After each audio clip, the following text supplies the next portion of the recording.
Creatures of the night, it's your girl Tati. Let's talk about Collision. We did start off with promos from some of the people who are going to be on the show, such as Pastor Briscoe, who's going for the TNT title. We also heard from Rated FTR as well, the Learning Tree and them, basically getting everyone hyped up for the show. This is how they should always open it. Tony Khan, stop forgetting to sometimes do this. Do this for every show. I think this is a really great way to hype people up for the show. So I love that they bringing that back, but they're not consistently doing this on Collision like they should. First match of the night, we have the TNT title on the line. Daniel Garcia versus Pastor Briscoe. The TNT title on the line. And I personally would not care if the titles had changed hands. I love Mark Briscoe. Mark Briscoe, especially when it comes to opening a show, closing a show, Mark Briscoe is that guy with that energy, that intensity that people need, that you want to see starting off the show, because he's going to get you hyped up for the rest of it. I can't say the rest of it's going to be good, but at least you know when Mark Briscoe is there, he's going to bring that out. Daniel Garcia is wearing Hogan colors, or Collision colors, whatever y'all want to call it, because he's wearing red and yellow, but I think it reminded me a little bit more of Hogan than anything else, which is not a good thing. And something about it, like Daniel Garcia, we got work to do with Daniel. I kind of feel like right now his title reign is starting, because he's been in the Continental Classic, and it had nothing to do with the TNT title. He had not been able to put that on the line, so we're finally able to see him being a champion. Now, Pastor Briscoe does fall short and does not end up taking the win. Danny retains. Daniel Garcia, he's young. He's a really great wrestler. However, there is something in terms of character and personality that is not necessarily there yet. You know, humping the air, whatever. I like it. Some of the girls like it. But, I mean, for how much longer are you going to be able to do that? People are going to want to see much more from Danny Garcia as a champion. So I'm hoping things pick up from here. After this, we have the Death Riders backstage. Wheeler Yuta is upset at Jay White for interfering with the whole Death Riders foolishness that's been going on. He can't wait to get his hands on Jay White. That's going to be an interesting matchup when it happens. John Moxley basically saying, you know what, I respect the hell out of you, FTR. But Adam Copeland, what you doing over here putting your fucking nose in our business? And he's going to get their hands on them as well. After this, they wasted our time. Jeff Jarrett versus Aaron Solo. And like, what, 3 moves, he ended up taking the win. Now, look, Jeff Jarrett has made, a lot of great contributions to pro wrestling. Absolutely. However, what is this? What is this? Not even 2 minutes in the ring to go against Aaron Solo. If this is what we're doing for the retirement tour for Jeff Jarrett, y'all might as well cancel the damn thing right now. All right, best match of the night, AEW Tag Championships on the line, Private Party versus Leo Rush and Action Andretti. I was upset that this was not the main event. Very upset about this, and I'm going to talk about this in a second, because they actually do a really great job. These are the only titles that's on the line for tonight, and these guys are young, they're hungry, and they're very talented. And for me to see that they're overlooked because of the veterans. The veterans should also be petitioning for these young cats to take that main event spot as well. And they don't. Well, you know what? I can't say that they don't, but they don't have the opportunity to be in the main event. And here we have the best match being put in the middle of the damn show, but before basically hour 2 even comes on. Action Andretti, Leo Rush, they are really great as a team. Them jackets that they've been wearing, it is not fashion, it is not it, but whatever, it works out for them. Private Party is really trying to hold on to these titles, but you can see that Action Andretti and Leo Rush, while I do like their chemistry, they're breaking off from being with Top Flight to go out to do their own thing. And things have been a little different. We did have Dante and Darius and Layla Gray, who were watching outside in the crowd. And when Leo Rush goes to cheat to win. So we had Action Andretti, who pinned one of the guys. I can't remember which one it was. While he was pinning him, Leo Rush was holding onto Action Andretti to make sure that the opponents could not break out of that pin. And when Dante saw this, his ass jumped out from the crowd to go break that up to make sure that they wasn't going to cheat and take them damn titles. And we do have Private Party that ends up retaining. Now, great matchup. These guys are really talented, but just not getting the TV time that they deserve, unfortunately. Private Party, they have barely done anything with the tag titles. They've barely really been on TV. And when it comes to things like this is not a blame on the wrestlers themselves. It's the company. Y'all focusing on all this stuff that Moxley and them was doing when really we can have time. You guys have, well, Rampage is out the picture, but you have other TV shows where we can be focusing on people, especially those who have titles. Those are also people like Private Party, Daniel Garcia. These guys, they need that TV time. These veterans, they get a little bit too much TV time for me.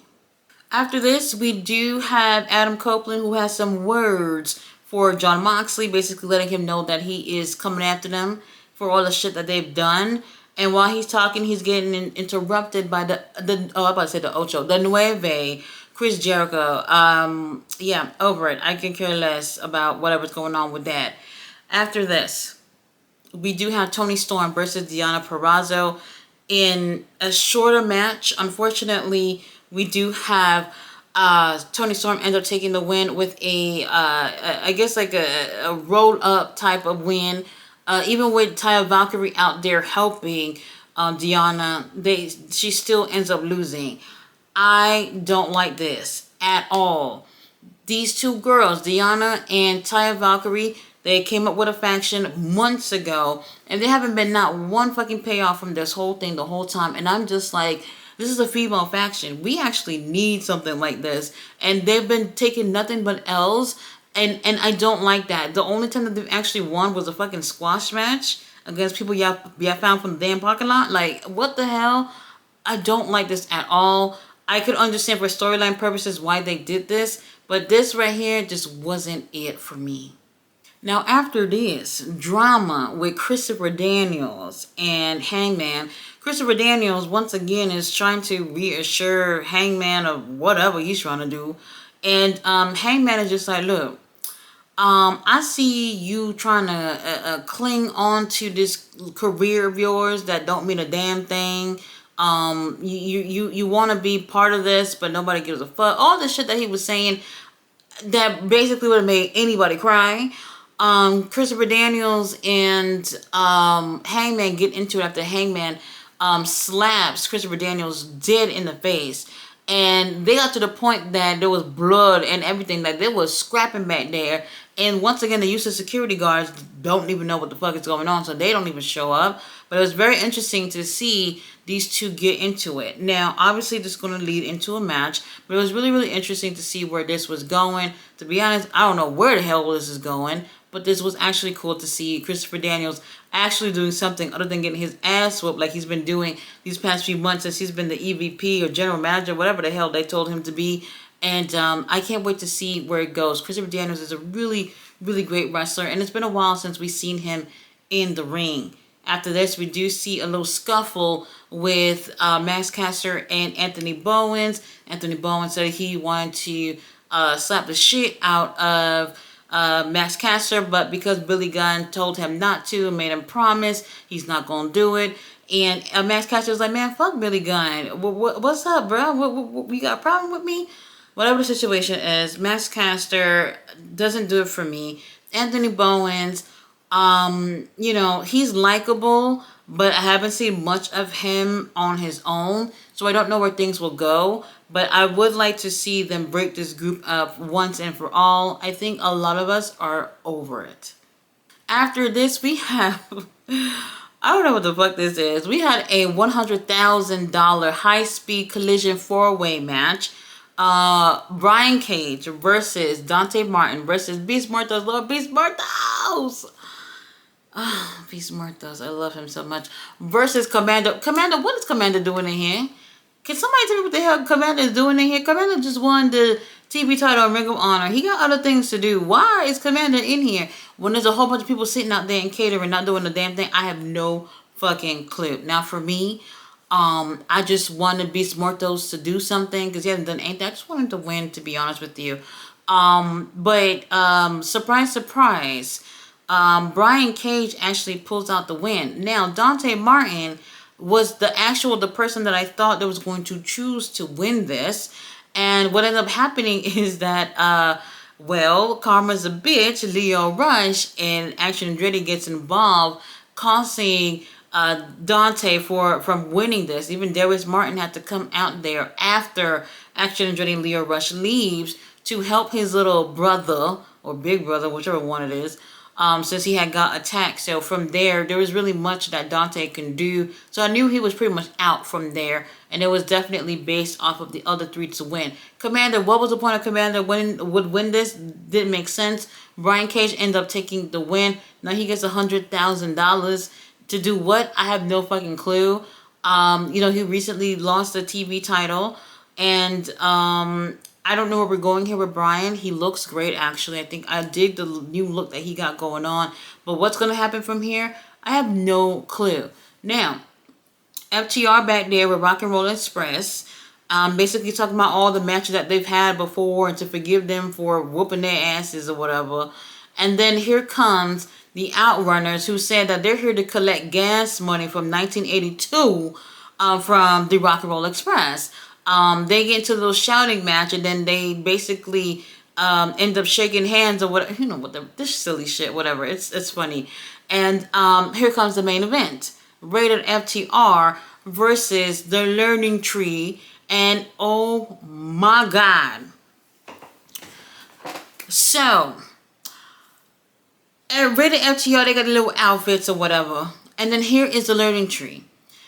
Chris Jericho wearing blinding yellow color, and had the whole crew wearing yellow as well.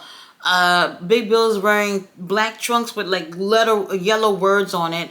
And then here comes Brian Keith, who I've never seen wear a singlet before. He's wearing a singlet that is like the top part is black, and then the bottom is high yellow. And I kept thinking it said maple tree on it, but apparently in the chat they said apple, bad apple, whatever. Something's wrong with my eyes apparently.